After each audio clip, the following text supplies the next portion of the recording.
Hey guys, and welcome back to the show. I am your host, Megan Hardy, and I'm the founder of Fitness Uncharted, which is my fitness and nutrition coaching company that I created for women who want to build muscle, lose fat, optimize your metabolism, and have complete food freedom.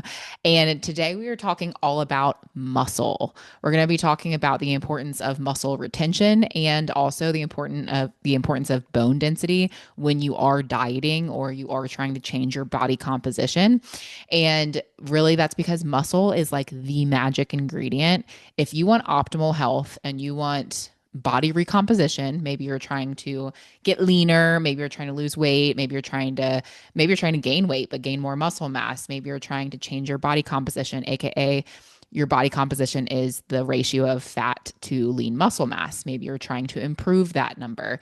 Then muscle is the secret ingredient to do those things. Whether you are pregnant, whether you are postpartum, whether you're in perimenopause or menopause, basically, if you are a woman, then muscle is the secret ingredient. And really, truly, if you are a human, muscle is the secret ingredient and often overlooked in a fitness or a weight loss journey or a fat loss or body recomposition journey. Muscle does not get enough attention, the amount of attention that it deserves and needs. And guys, let's just go back to basics here. This podcast is called The Muscle Makeover, right? It's not the diet makeover. It's not the fat loss makeover. It's not the get lean or get skinny makeover, not the skinny girl makeover. It is the muscle makeover. And when naming the podcast, I knew I wanted to emphasize muscle because one, there is such a stereotype around women and getting quote unquote bulky or not having quote unquote too much muscle, and that's really a sad thing because the reality is that muscle is the secret ingredient to getting into super fit shape and being able to maintain it and feeling amazing at the same time and being able to eat foods that you love and have real food freedom, which if you are a listener of this podcast, you know that I am just as much about having a fit, lean body composition as I am being strong, as I am having food freedom. And when I say that, I mean being able to enjoy food, eat the foods that bring you pleasure, but also find balance and the foods that nourish your body, not always thinking about food or stressing about food. You have food freedom because you can enjoy food and you also know how to eat for your body and your goals. That is ultimate food freedom to me. And I didn't always start there. So it's something that I found and gained for myself and something that I really want to share with others. And something with our clients, a huge piece of what we work on is not just getting to a certain body composition, but doing it in a way that's healthy and sustainable. And that also brings you food freedom, right? So, muscle is going to be a huge ingredient for that. So, it's a really sad thing whenever I hear women who are afraid of putting on too much muscle or getting too bulky or whatever, because as you guys have probably heard now in the fitness space, I think thankfully we're starting to come away from those notions and ideas, but it's actually really hard to get quote unquote too bulky. Like it's not going to happen by accident. And it's probably more so to do with your nutrition. And that's a whole other topic. We've had other podcast episodes about this. So go back and listen. There's actually one called Bulking Without Getting Bulky. I don't remember what number it is. I want to say it's in the 50s, episode 50 something. But go give that a listen or go search Bulking Without Getting Bulky. And we talk all about this because it's not your training. It's not because you're putting on muscle. It's probably your body fat ratio, and your nutrition is a huge player in that. So anyway, that's why I named it the Muscle Makeover, because it's so important. And also personally in my own journey, when I stopped focusing on the scale and started focusing on building muscle, my whole life transformed. And that might sound like, whoa, that's a big statement. Your whole life transformed, but it really did. Like I became more lean and more muscular. I had more muscle definition, and my relationship with food drastically improved. And I found this beautiful balance of eating foods for purpose and also eating food for pleasure too. I found this balance of eating where foods that, fuel me and my goals, and I knew how to eat for my body and my nutrition and fitness goals, but I also found a way to be able to incorporate and eat foods that I simply just enjoy. And they're not quote unquote clean foods. They're not healthy foods. They're not the healthy version of an Oreo or a healthy version of this or that. I can just incorporate some of these things without the guilt, without having to worry about losing my results. And it's just a really awesome place to be. So, and I didn't always have that. I came from being the cardio queen, obsessed with the scale, obsessed with my weight, over exercising, not having the body composition I wanted, and not having that food freedom piece. Once I started focusing on muscle, it really was like the magic ingredient for me to change those things and transform my life. So there's that. But what spurred me to record this episode right now was actually a reel that I saw on Instagram. It was a girl who, I don't know who this person is, but it was a girl who said that she actually just came off of Ozempic after a year. And after a year of using Ozempic, she visited her doctor and she now has osteoporosis and osteopenia. That's where she's having low bone density. Her bones are getting basically brittle. And that's after a year of being on Ozempic. And that's because she had no hunger, which she shared in her reel. She was like, I had no hunger. And that's what the drug does, right? It reduces your appetite. And because of that, she was eating severely low calorie and also low protein. And she lost a bunch of weight, which everyone's like, yay, oh my gosh, I lost all this weight. But a lot of that was muscle and even bone density. That is not good, you guys. That is not good. So that's like a false positive. Yes, a large portion of that weight was probably fat weight, right? Fat mass, but a large portion of it was also muscle mass. And even her bone density took a hit because that's the thing. It's not even just Ozempic or semaglutides. So I'm not just digging on that. If you have taken them in the past, if you've considered them, whatever, that's the world we live in today. I'm not here to judge. I'm here to support you through that, whether you've done it, whether you're considering it, or whether you've done it in the past successfully, quote unquote, successfully, as in you're able to maintain it after coming off of them, or maybe unsuccessfully. Maybe you've gained the weight back plus more. The sad part is that the weight you gain back is not going to easily be muscle mass. You're going to lose muscle, and most likely, if you aren't strategic, gain back weight that's going to be more fat weight in place of the muscle weight, which is then going to slow your metabolism even more. But with that being said, I'm not knocking on it. I just, if for some people it can be very life changing, I do think there's some negative outcomes or consequences that can come with it that aren't spelled out for everyone. There's never a magic pill, right? That's the thing. Everything has its risks. You have to weigh the risks and the reward, right? Risk benefit analysis. So to act like something is all benefit is not reality, right? But for some people, if they're super, super overweight, can really be life changing and actually have a net positive effect on their overall health for losing that much significant weight. For those who have like 50 pounds or less to lose, is it as beneficial as maybe some of the risk? I don't know. That's a question to ask yourself. But I'm not even here to dig like Ozempic or semaglutides. It's really any extreme dieting can do this. So if you are severely under eating, again, whether you're taking a weight loss drug or not, a lot of women do this too, will severely undereat even without taking a drug. And they'll super restrict their calories. They'll do some other Optavia, some other diet or plan that, says, hey, you have to eat 1,000 calories. You're so low calorie, you can't even work out because it could be too dangerous for you to work out because we're going to pull your calories so low and we don't want you to get lightheaded, right? So extreme dieting, any of those things, being super restrictive with your calories, not getting enough protein, any kind of extreme dieting could have this effect where you're losing more muscle than you want and even affecting your bone density as well. So that's why it is so important to, one, not be too restrictive. I preach this. If you're a client, like, let's figure out how much food we can actually eat to also see results. Like if we're in a cut or in a fat loss phase, let's do less. Less is more. Like I'd rather you go a little bit slower with your, fat loss or weight loss progress, but be able to maintain a higher metabolism and eat more and fuel yourself well and not be so restrictive. Yes, could I pull your calories? Let's say your maintenance calories is 2,500. Could I pull you down to 1,000 calories and you will lose weight fast, you guys, if your maintenance is at 2,500? But is that going to be sustainable or healthy or feel good? No, it's not. Are you going to lose more muscle mass than you would like in that process? Probably.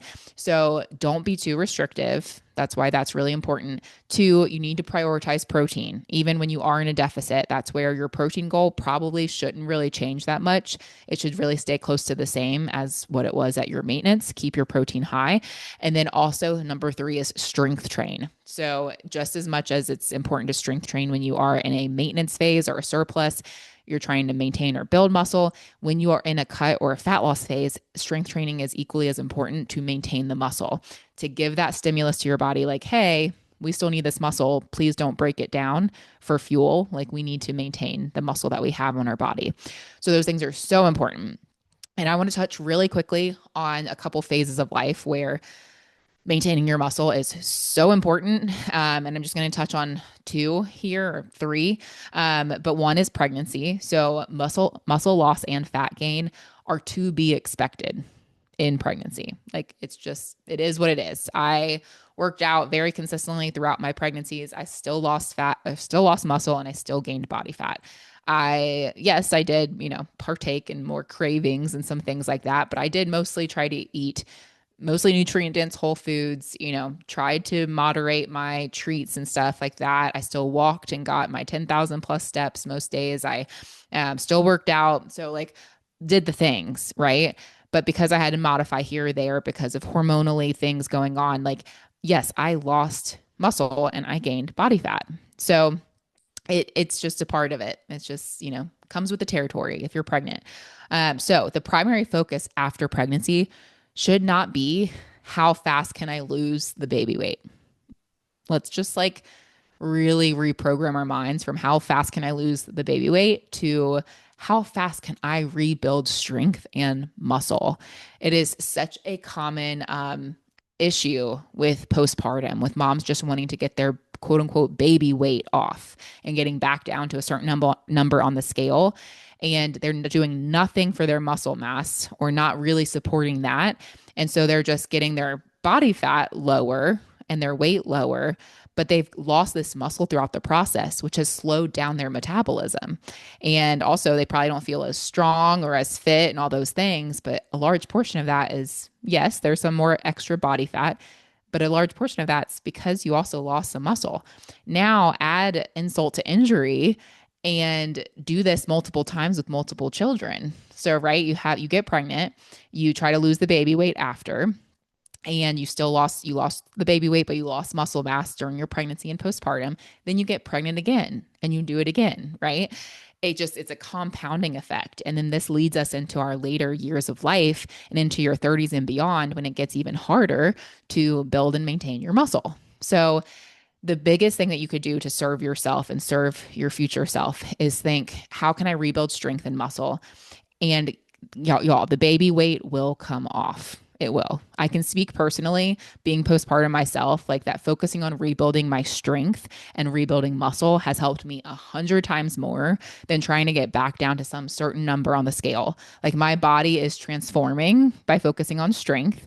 And I feel so much better mentally and physically because of it. Like, physically, I feel awesome. Getting my strength back, seriously, hands down, is like one of the most empowering feelings postpartum, and being able to do more of the things I was able to do prior to getting pregnant. And then also, like, so not there's like the strength piece that's in there, right? But then also mentally, my mindset is so much better than just focusing on getting back to my pre-pregnancy weight. Like, I would feel very depressed, to be honest, trying to just focus on a pre-baby weight number.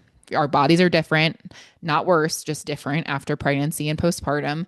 And like, if I was just obsessed with some arbitrary number on the scale, I literally would have a much harder time mentally postpartum. So focusing on muscle has been a huge help, both physically and mentally.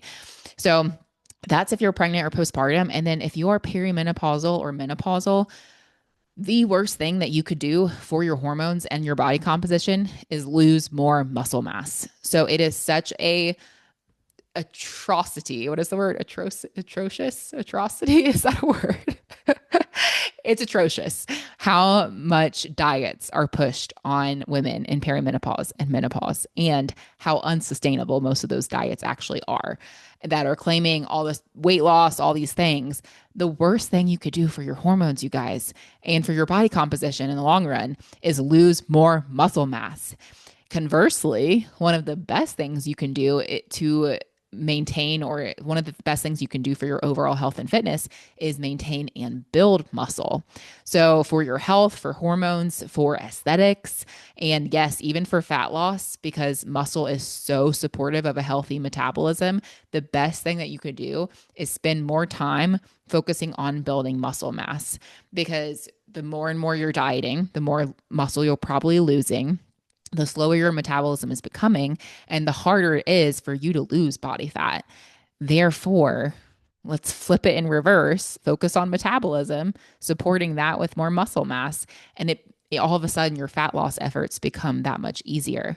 Plus, you get to eat more, you have the food freedom, your hormones are happier, all the things. So, in perimenopause and menopause, building muscle is equally, if not even more important than it is in your earlier years of life.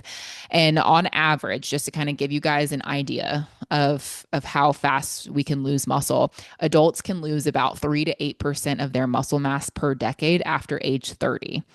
That compounds is pretty rough after age 30. If you're not actively doing anything to counteract it, you could be losing like 3 to 8% of your muscle mass every decade, and that's like breaking down to like 0.3 to 0.8% per year for most people. But however, the loss can be even faster if you're very sedentary. So that's just kind of like average median numbers for you, but it can be actually faster than that if you're sedentary, or you have poor nutrition, or you have some kind of, let's say you have an illness or injury that comes up, and it's even, maybe it's not because you're lazy, right? Maybe it's because you've had this illness or injury that forces you to be more sedentary. Whatever it is that can, increase that rate of losing muscle mass. But on the flip side, the muscle loss can actually be slowed down or prevented, and even reversed with regular strength training and sufficient protein intake. So this is where, if anyone's like, oh, I think it's too late for me to be building muscle at this point, I'm in my mid 30s or 40s, I'm probably just losing muscle at this point. No, no, you're not, unless if you just agree with the universe that that's the end for you. Otherwise, you actually have a lot of control in this, and you can slow down the loss of muscle, even prevent it, or even reverse that muscle loss if you get started with and maintain a strength training regimen and sufficient calorie and protein intake. So, a couple of reasons why that happens, though. One is your hormone levels, like growth hormone and testosterone, things that are really important for maintaining muscle and building muscle. Those decline.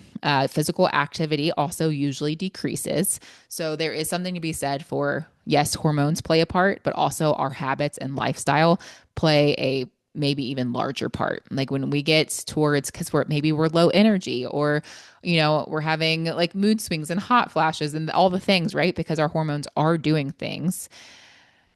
What that can also correlate to is, moving a little bit less, like sleeping a little bit less, having a few more glasses of wine, all these habit based things that also are going to impact us losing more muscle. So, physical activity might be part of that. We're being less active. And then also, protein synthesis slows down too. So simply how quickly your body synthesizes protein and builds muscle, that also slows down as well. So you have to fight a little bit harder than maybe someone in their 20s to, put on more muscle. So that's why getting started today is great. Getting started 5 years ago would have been best, but at least if you get started today, you can help, tomorrow's version of you, right? Or the version of you a decade from now, right? So there's always something you can do, and it can actually be reversed as well. So, how to fight it? Let's talk about the importance of one, strength training, and even 2 to 4 times a week. So, there's no need to be working out or strength training 6, 7 days a week. 2 to 4 times. That's pretty realistic for most people. Start strength training if you're not already. If you are, keep going, use progressive overload, and then eat enough high quality protein. So generally you want to aim for about zero point 0.8 to 1.2 grams per pound of body weight if you're trying to preserve or build muscle. So zero point 0.8 to 1.2 grams of, I would say, goal body weight. So if you're someone who's 250 pounds, but you want to be 150 pounds, because that's a healthy weight for you, you want to aim for about zero point 0.8 to 1.2 grams of goal body weight. So about 150 grams of protein, give or take. If you're hitting like 140 to 160 or 170, that's fine. But aim for that. And then lastly, get enough sleep and manage stress. Recovery matters too. So, if your body's just completely chronically stressed out, you're not recovering well, your body's not going to be able to build more muscle very well. Like, it's going to be in a very catabolic state, which is breaking down muscle, versus anabolic, where we are building up the muscle. And that's why managing our stress and also getting enough sleep is only going to help out your muscle building efforts. So I hope this episode was just kind of a reminder slash reassurance, or just like a reiteration. How many RE words could I say? Reminder, reassurance, reiteration. Anyway, of the importance of muscle. I feel like I'm going to have to insert these every now and again, because the focus can become so much on fat loss, or quote unquote dieting or cutting, those kind of things. And we need to spend more time focusing on building muscle. And the beautiful part is that when you are doing that, those other things tend to be a byproduct. Your fat loss efforts become easier. Your body transforms in a beautiful way. It improves your hormone profile. It boosts your metabolism. It helps with your relationship with food. Like, there's so many cascading things that happen when we actually focus more attention on building muscle. So I hope this was encouraging for you. Please go out and give your muscle the attention it deserves and needs. And if you want help with this, or you'd like to discuss one-on-one coaching, you can book a call with me in the show notes. We'll schedule some time to chat and see if one of our programs would be a good fit for you. But please, please, please, ladies, don't believe the lie that you're going to get bulky, or you're going to get quote unquote too much muscle. It's really hard to do that. And muscle is the secret ingredient for all of these things. So anyway, hope this helps as always, and I'll catch you on the next episode.